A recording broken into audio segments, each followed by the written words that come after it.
Helo, Tomos yma. Fi'n cerdded o Nasareth I Fethlehem I codi arian ar gyfer Dementia UK. Pam? Wel, mi wnaeth mewn gyd dioddef o'r afiechyd yma am blynyddoedd maith cyn iddi farw yn 2009. Reswm arall am wneud y daith yw I godi ymwybyddiaeth o'r afiechyd dementia.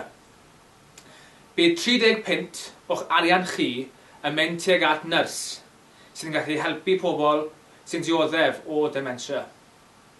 Bydd y criw yma gyda fi ar hyd y daith. Dyma nhw: Delmi, Gareth, Hefyn, Dorian, Rhys, Arfon, Steve a Dave.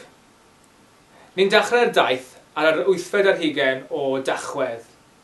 Felly, os wylwch I ni ar hyd y daith, rhowch ginog yn y bwced, neu cerwch I wefan Just Giving a rhowch yn hael.